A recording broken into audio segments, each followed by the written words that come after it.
Welcome to Community Roundtable. I'm Nick Burns from the Salt Lake Community College Division of Communication and Performing Arts, and I'm your host as we explore topics of special interest and concern to the residents of the cities and all the unincorporated areas of Salt Lake County.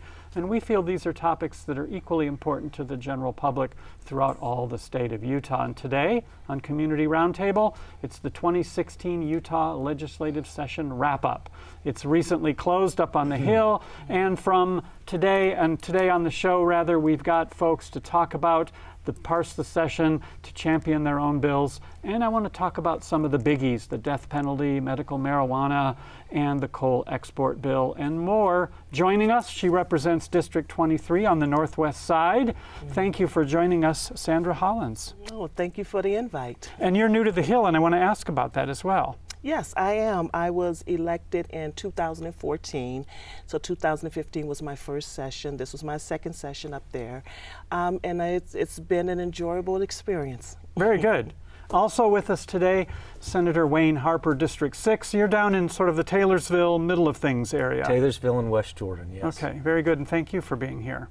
My pleasure. So I want to jump right in. I guess Representative Hollins, will start with you. When not up on the Hill, you're a licensed clinical social worker? Yes, I am. That seems like an unusual path to elected office. You know, it does, and I think if I had my choice, we would have more social workers up on the Hill. I've been a social worker for the last 10 plus years, with my primary focus being on the homeless population and those living in poverty. So what made you want to run for office? Well, number one, I was asked to run because I've always been involved in my community, but also I started thinking about the impact that I can have statewide with policy, especially when it comes down to working with individuals who are in poverty and those who are homeless.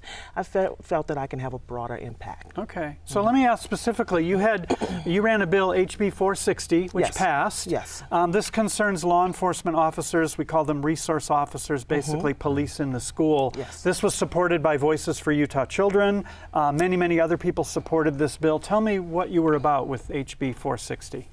Well, HB 460 was the result of a study that I read that was done by the University of Utah Law School on the prison pipeline.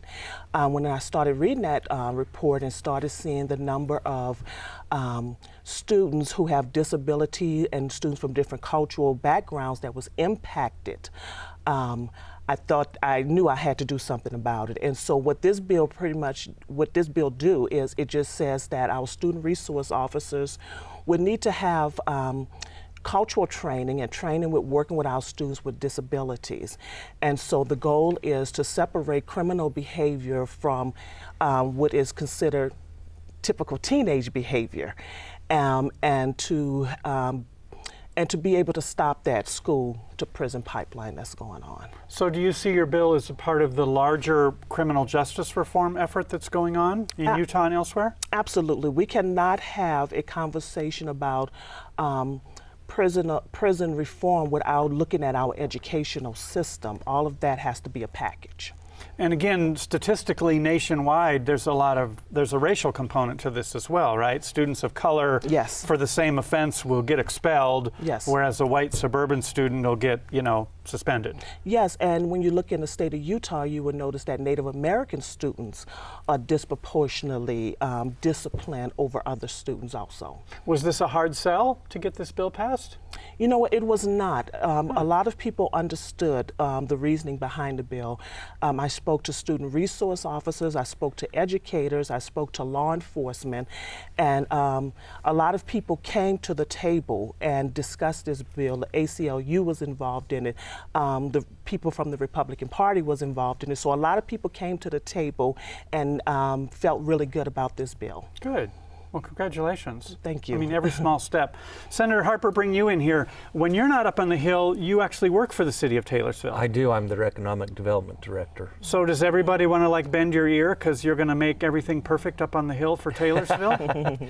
No, I keep those two issues bifurcated, but it is a pleasure for me to represent my constituents in West Jordan and Taylorsville, as well as the city, dealing with businesses and helping to recruit and bring in the partners in the businesses that the residents need.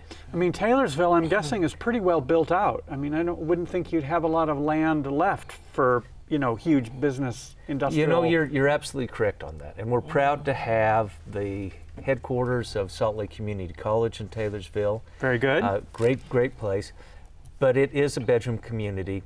And basically what we're dealing with in the economic development area are pieces of property that have been 35, 50-year-old retail or office or commercial centers that are transitioning, and we're trying to update those and help the property owners revitalize and make them vibrant and attractive again. So what do you do with an old rundown strip mall? Well, like what has been done for the old family center, which is the Crossroads, new owners came in. They tore down about 250,000 of the 700,000 square feet of retail, repositioning, rebranding it, putting in entertainment, putting in movie theaters, putting in restaurants, just packaging it so it works very well. So you've got to convince the people come in, they've got to do the market research. Again, you don't need another grocery store, you need a movie theater or a restaurant, whatever it might be. Yes, we help them. We do a lot of statistical research with them. We work with GoEd, EDCU. We work with the national retailers and say, here's a new opportunity, and we get a whole bunch of people who are symbiotic in the relationships, and away they go.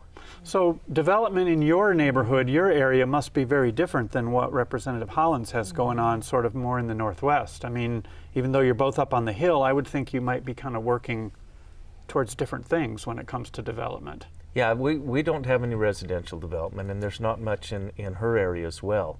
It's just repositioning, taking that which is old and making it better, and helping property owners to say, we like this area, we value it, and here's what we can do as partnerships between the city, the businesses, and the residences to improve the area. Okay. So your area kind of, I want to say Rose Park, Glendale, kind of that part of town? Well, I represent Rose Park, Fair Park, West Point, Jordan Meadows, and I share Poplar Grove area with Representative Angela Romero's. Okay, thank you. So what are constituents in your area thinking about and wanting to have when it comes to sort of development and growth?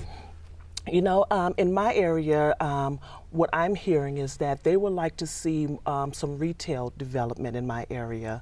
Some of the complaints I've been hearing is that when it comes down to something like maybe buying clothing, we're not able to shop in our district or in my area. We have to go to Bountiful or go to another area. And so they would like to see more of that type of development. Interesting. And is there a push to make that be like local small boutiques, or do people want another TJ Maxx or something, or too early to say?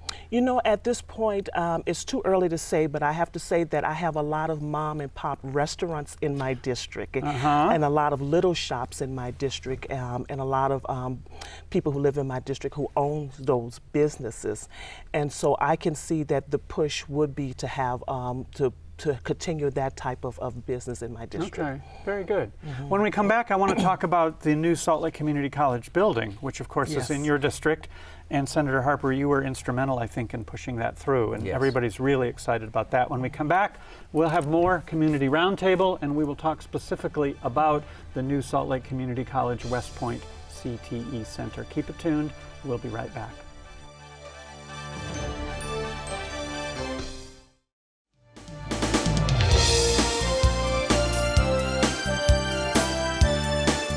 We are back on Community Roundtable. Thank you for being with us today, talking with Senator Harper, talking with Representative Hollins. And Senator Harper, the IGG co-chair, the Infrastructure and General Government Appropriations Subcommittee.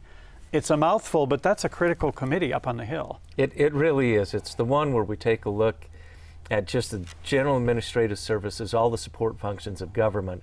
But everybody's favorite is we deal with transportation, road funding, highway projects, and buildings. So every year we have a list of buildings that come through the State Board of Regents, through DFCM, down through the building board to us, and they say, okay, with any spare change that you have, we need 38 million or 65 million or 50 million, 320 million for this different building, and we need it now. So it's always a challenge to balance out the accounts and to prioritize what is really needed based on business input, House and Senate and governor priorities, and then what the institutions really need.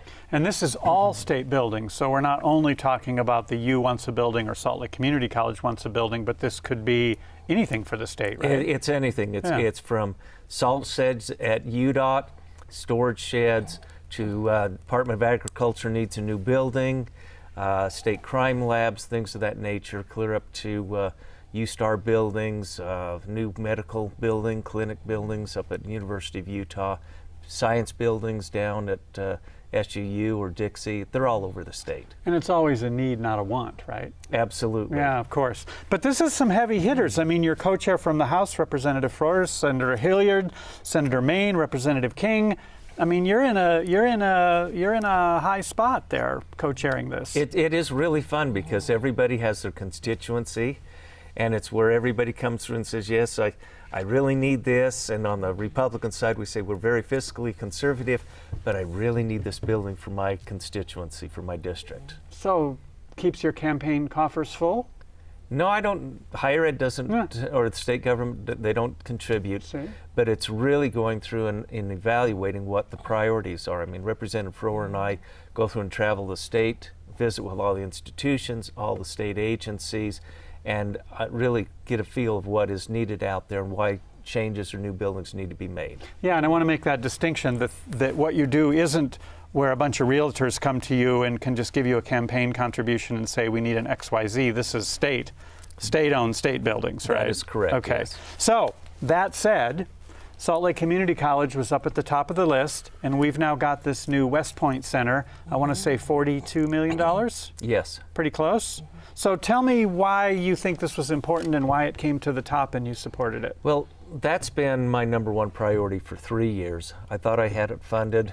A couple years ago, the governor changed priorities halfway through the session, so that fell back. But this is a building that the business community really, really needs. And the community college it will do such a partnership with business community on non-destructive testing, on metals manufacturing, on some of the machinists, some of the mechanics, some of the support people. We just don't have a facility in the state of Utah that is meeting the needs of Boeing and other high-tech and aerospace businesses. And the situation, Representative Hollins area, it's the right location because that's where a lot of the businesses are locating and are needing stuff. And so it's a great partnership to get it done, get it for the college, and get it in the right area. And again, just to be clear for people who maybe aren't familiar, career and technical education is what we're talking about, Yes. right? At the community college, I want to say about 60% of our students are thinking of transferring on to a bachelor's degree, but that other 35% or so, they want a job, and that's career and technical education. So, Representative Hollins, this building is in your district. Yes. So your constituents are hip. They're going to come and take classes, I hope? My constituents are really excited about this. Cool. And about this expansion. The people in my community, they're mostly middle to lower income individuals. And so education has always been a big push for me. And because education is a way to lift people out of poverty and to move people into the middle class and above. And so I'm real excited about the opportunity that people will have to be able to get that education in their community. I have a lot of single moms and single dads that live in my community who may not be able to leave out of the community but want to stay close to be able to get an education. So this is going to provide them an opportunity, and we're real excited about it. I mean, just to brag about Salt Lake Community College, over 50% of our students are first generation, don't have that mom and dad and ancestral history of college attendance, which is a big deal. Yes, yes. Yes, you know, and a lot of our younger people who are out of high school who may want to look at this as an opportunity to be able to look at different careers. And I know one of the programs, you mentioned aerospace, I know there's plans for a program that'll reach all the way down to the high school level, so students can go straight from high school to, you know, composite manufacturing and whatnot at West Point and then straight to work. That's what they want to do. One of the things I really like about this building at Salt Lake Community College is the fact that, yes, you can go through and work and get a degree, but you can also go through and say, I need a certificate, or a business can come in and say, I need a custom fit program.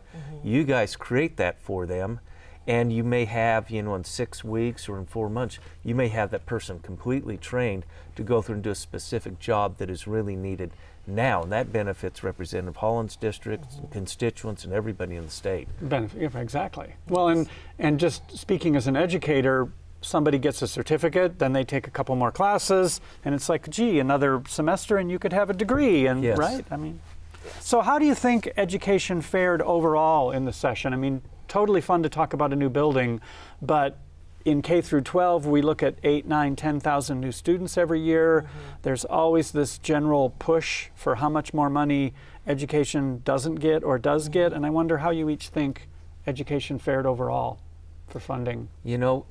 To me, I think we did what we were supposed to. We created a budget that was very good.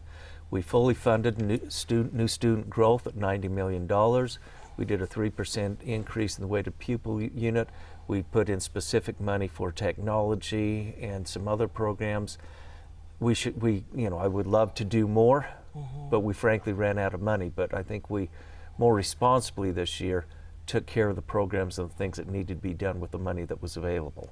Okay. And so, I am happy that it was funded, the amount that was given to education.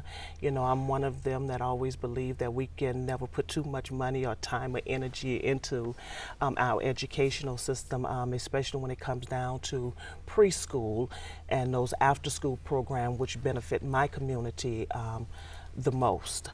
I would have liked to have seen more done, but I am overall happy with what was done. Okay, because there was a lot of public concern over earmark money. I mean, we took a chunk of money to put towards future water development that some would argue could have gone to education. Yes. There's the continual issue with earmarks and what goes to transportation ahead, and it seems to me there's still some more work to do. Yes, there's still some more work to do, and there's still some more work to do to support our teachers. Okay, very good. When we come back from break, I want to talk about, spend a few minutes at least in the time we have left talking about some of the biggie issues that got a lot of attention. Okay. And maybe they didn't go through your individual committees, but I'm sure you've got an opinion when it comes to the death penalty and medical marijuana and Medicaid expansion. So keep it tuned. We'll be right back on Community Roundtable, and we'll talk about some of the other issues that surfaced this legislative session. Keep it tuned.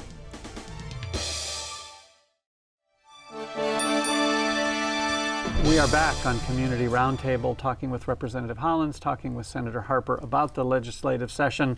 And I'm guessing there's some agreement here between Republicans and Democrats over something that I don't think got a lot of press coverage, but this would be the Fair Park. Yes. After over 5 years, we were finally able to get a bill that would allow the Fair Park and the Utah State Fair to stay in District 23, and that will allow it to move forward. Are we still seeing the kind of numbers attend the fair as we used to?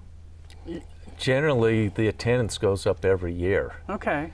And I think this agreement that came in place allows a better governance, but also allows new investment into the Fair Park.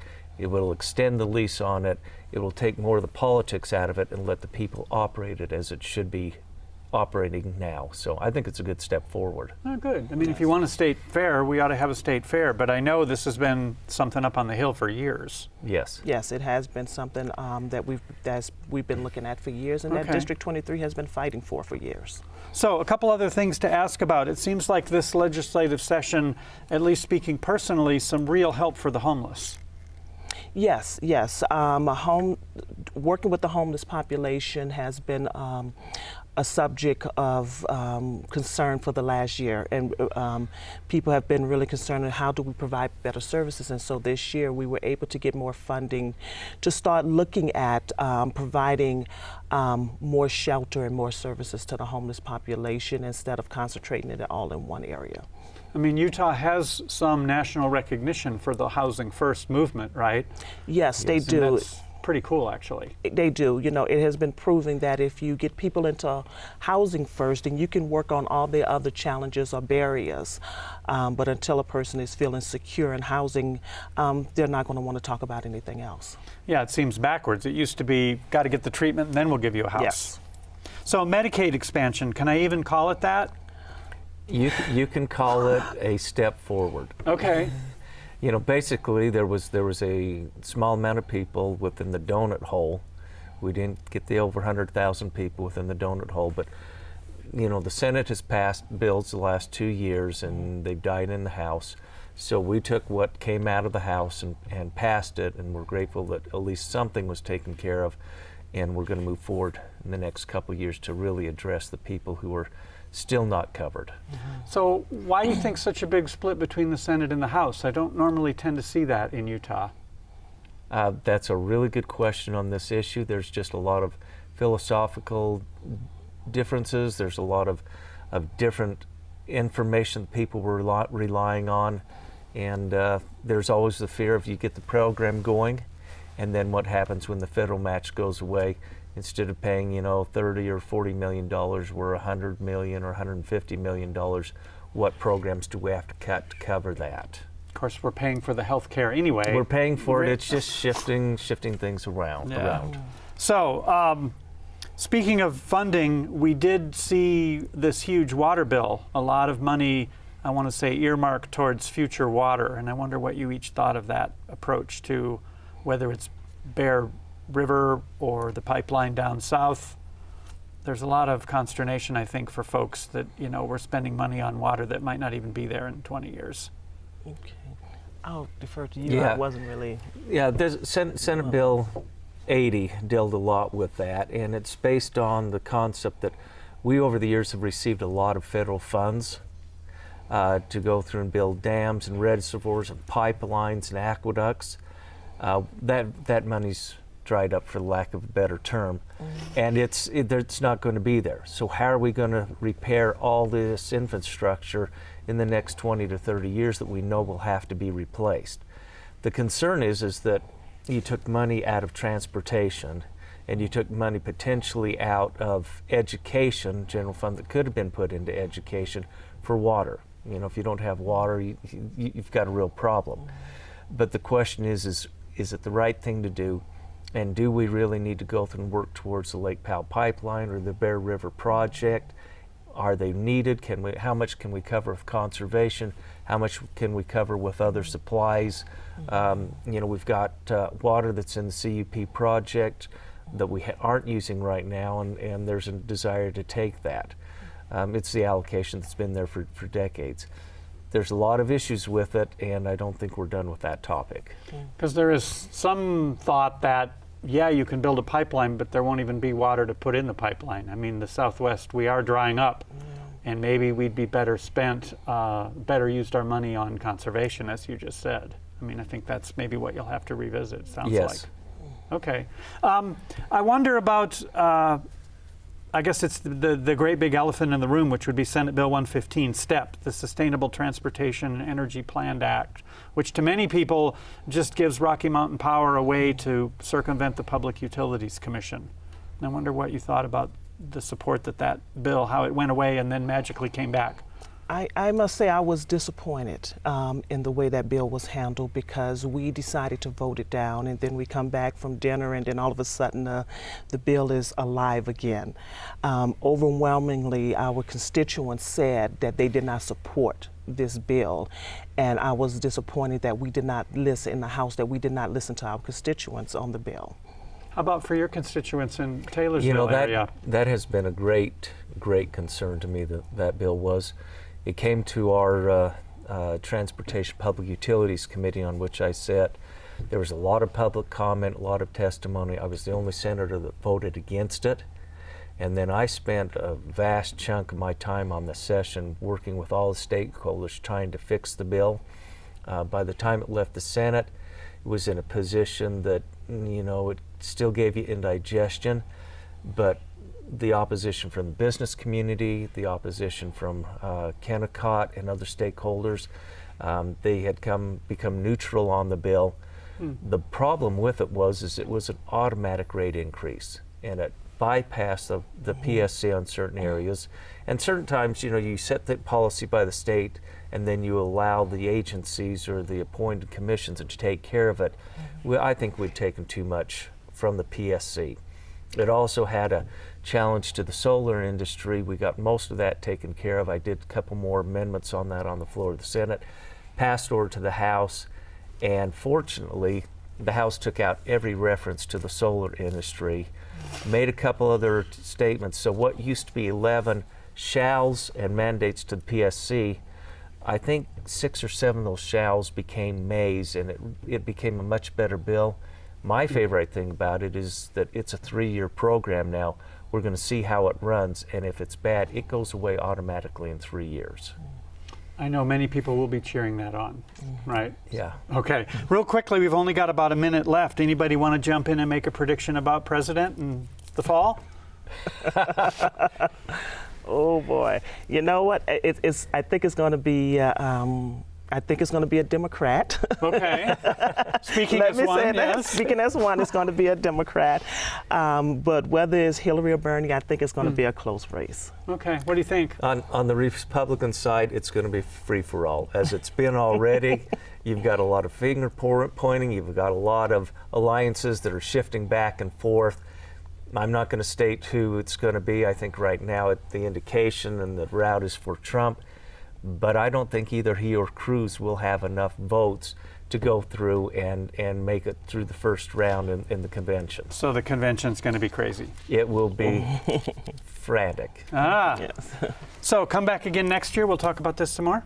Yes. Sounds good. Very good. Representative Sandra Hollins, thank you very much. You're welcome. And Thank you. Senator Wayne Harper, thank you very much. Thank you for having us. My pleasure. Thank you for joining us on Community Roundtable. If you have a comment, maybe you have a question, maybe you have an idea for a future show, go ahead and reach out. Roundtable@slcctv.com. And you can watch all our episodes. They're all archived online. Check it out, slcctv.com. I'm Nick Burns. Keep it tuned. SLCC TV.